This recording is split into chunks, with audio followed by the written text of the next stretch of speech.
Hi everybody, my name is Jonathan, and in this video I wanted to introduce myself and give an explanation as to how for me it all really did start with a daisy.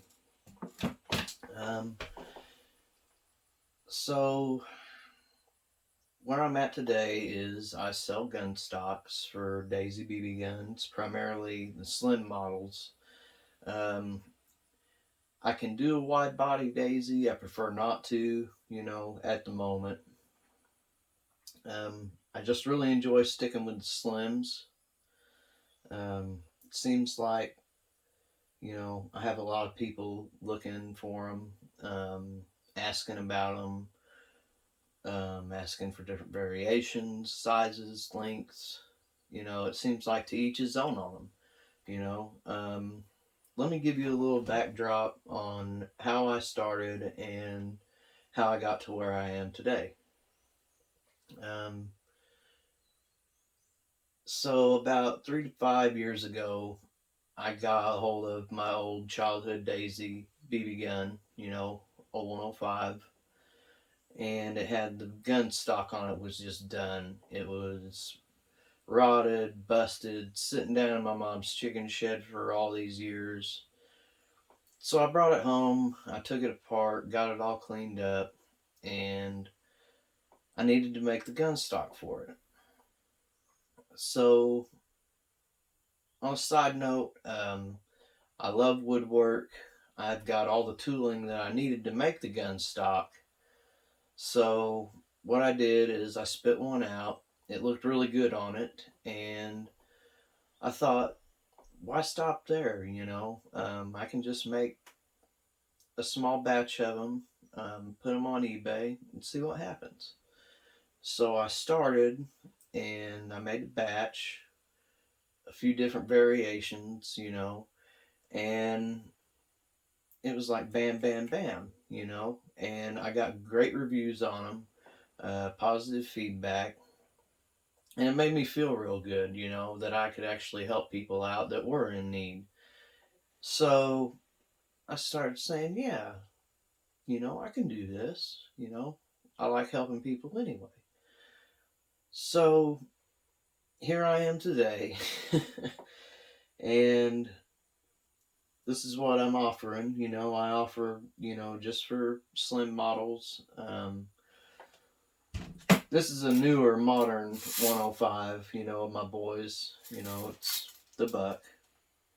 The buck stops here. But this is just a standard OEM wood stock. It's got a flat back. It's not rounded. I do things like that. Recently, with enough people asking, they said, hey, do you offer anything for a 1938B Red Ryder? And I was like, no, that's not what I'm really interested in. And I'd say, gosh, I couldn't tell you how many people asked me about that stock. And I said, all right, I've got to know what the fuss is about. So I actually went to Walmart. I see him on the shelf, and I got one. And when I got it, I thought, wow, this is what all the fuss is about. That's actually really nice. Look at that thing. It's a two-piece, but the only thing that concerned me, was the down sweep with the gated lever, swept lever. The four stocks weren't anything new to me. I actually got into making those too. Those are really fun for me to make. I enjoy woodcrafting. So here recently, I've started offering, my customers some variations of the 1938B stocks. I love club handles. I actually made a few club handle sets for the Daisy Model 25. Here's one of them right here, a little club set. You can just imagine for now. I'll put more up online for sale here soon. So back to the Red Ryder. It's got the long sweep. The only thing that I didn't really like about the Red Ryder was it's got a real sharp, deep inset curve, and I didn't really like that because well, fat fingers, pinch point, it seemed like every time that I cock it and I go to close it, my fingers would start to get, pinched. So what I did is I made a rounded bevel, you know. The four stocks, those were pretty cool to make. I had to do an extra cut, it's got that extra recess channel, you know. What else is there? Explanation to different things that I term as far as my own. This is my own little gun stock style that I've come up with, and I call it the open gate. And what I mean by open gate is whenever you cock your lever and it's closed, you can actually see the whole lever presented. This top part isn't hiding up in there like you would see right now. Recessed pocket. It just snaps up in there and stays. With an open gate, what I like to call the open gate is something like this. Now this is just a mis-drilled stock. That's why that hole's so big. It's something that I just had on the shelf for a while. But see there, when you have it mounted, when it's actually mounted, you have a little bit sticking out of the bottom. It can come out the back, open gate. Or another thing that I like was, you have the full thing presented right here like this. Here's another variation that I've got. I don't know what to term this gun stock. This thing, it reminds me of a fishing paddle, for John boat. But you set it up in there, the levers in full presentation, still up in there. But golly, look at that. It's just big. um, I really like old traditional looking gun stocks, the flintlock style. I really like that. So on some of them, I actually do this number. I'll give it a real deep armrest. You know. Um, so here I am, 35 years later, helping people out with these gun stocks. Um, and I enjoy it. It's something, idle hands are the devil's playground. Okay? You know, so here I am making these gun stocks for good-hearted people. I've even helped kids out. Kids reach out to me on eBay through their parents' account. Their parents talk to me. Well, so and so would like this. So and so would like that. Is there anything that you have? Is there? I say, give me a week. Let me see what I can come up with. If you have that much time.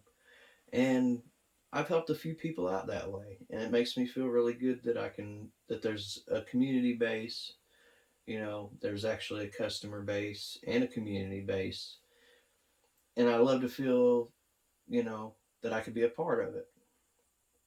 Um, Now, for those that are asking about my custom built long rifles, I guess I'll go ahead and show you what I got here. Um, or let me give a little backstory on that. You know, so I'm cleaning out my shop. I've got all this stuff. I got an old broken down BB gun out there, and I pull out some tubing, and it slips over the barrel, and I thought, dang, look how long this thing is. And I was laughing to myself, and then I thought, wait a minute, this is doable. I can do this. Let's just see what happens. So I built this thing, and it looked really good. The only trouble was that I could not find a suitable replacement for the end cap, for the shot tube and the end of the barrel, for it to be centered. And I sat on that rifle for, I'd say, a good year. Had it up on the shelf on display with my other BB guns. And finally it hit me one day. I love metal detecting, and one of the things that are most plentiful around are shotgun shell head caps off of the old cardboard cartridges. And I pulled one out and it had the center knocked out of it. And I thought, dang, that looks awful close. I think I'll try to fit that. And I did. And I was like, wow, all right, let's shoot this thing. And then it shot. And I thought, sweet, I got a good working gun. Well, one thing turned into another. And I'm trying to clean out some inventory and stuff. And I thought, nobody's seen a long rifle Daisy. Heck, I might as well just give it a shot. I'll put it online, put it on auction, see if anybody's even interested in it. I put it on a Facebook page, um, and I started getting questions about it. I started, people were generating good, legit questions for me, and so much time had passed that I couldn't really give them a straight answer, like the shot barrel, what's it made from? The shot tube. How did you find a line how did you find a tube that long? Things like that. And I was like, man, I really need to get with the program on this. There's people actually out there that would love to have a Daisy long rifle. And one thing turned into another. The person that actually won the auction on that, they actually loved the gun. Um, the inner diameter where the BB travels down the shot tube was, I would say, grossly oversized. So it lost a lot of speed coming out of the barrel. The the drop off point was probably close to 20 feet before the BB just fell out of the sky. But I could stand, 15, 20 feet away, and I had no problem dropping water bottles, off the fence with it. So it was a good functioning rifle. Since then, I have done sourcing, I've ordered parts, I've got special tools, I've got, you probably look around, you probably tell by now that I love Ryobi tools. Um, I've never given a Ryobi or a review or anything, but I'm telling you right now, man, Ryobi has saved my day on many projects around the house. You don't have to be a tradesman or anything like that, It seems like they got a tool for every little nick, every little job. And it's just something that I've grown to love, it's my go-to tool brand. I love Ryobi. I'm not sponsored in any way or anything. It's just something that I enjoy. But yeah, so to their long rifles, you know, one thing led to another. People, I really enjoyed the questions that I got about it, but man, I just could not believe how many people out there wanted a long rifle. And I thought, if I'm going to do this, I'm going to do it right. I'm going to do it to the best of my ability, and I'm going to make some people happy. I really like seeing people happy and enjoying what they get from me. So here I am. I have sourced all the parts that I need. Um, so let me just show you real quick what we've got. This is just your traditional Daisy 105B, and this is what I base my long rifles off of. Right now it just looks like a little bitty guy for youth, little bitty. Um, this thing really does puts a punch out there. They claim 350 FPS out of it. I haven't seen that. Just I do my own YouTubing too. I look around. I follow Shane Bruce on Rest of My Daisy. He's a really good insight on a lot of really important information. You know, uh, Another good one that I really liked. As far as historical guns go, is Calier. He's a good one. Um, but this is the 105 that I base off of. And I got more creations coming too. Keep that in mind. I'm not gonna make just long rifles. I've got some ideas now. Even got some for the kids too. Kids are gonna love my next one. So let me just show you my long rifle here compared to the base 105.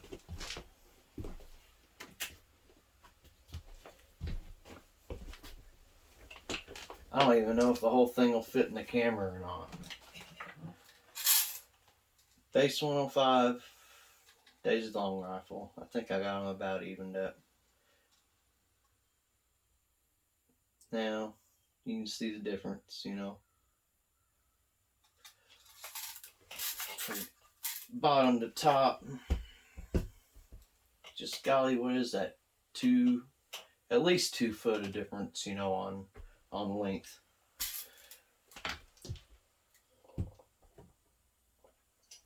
You know, this is it next to the Red Ryder. Let me pull this Red Ryder back over here. You know, let's get her leading out a little bit.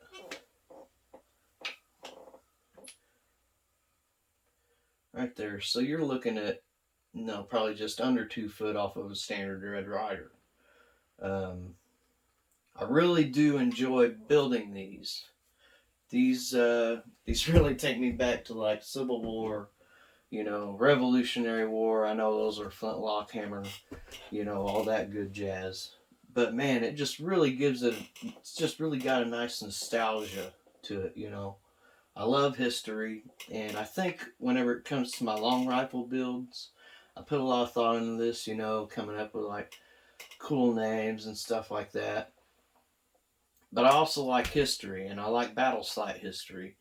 So I think like you know, I've dubbed this one. This one's already got a name, and a little bit of Civil War history. You know, I named this one Rebel Yell, and I got one coming out for the Union guys too. Just wait. Now I'm going to do a separate video on this rifle. I'm going to show it in action. I'm going to show what it does. I'm going to give a little more in-depth detail on what I've done to build this thing.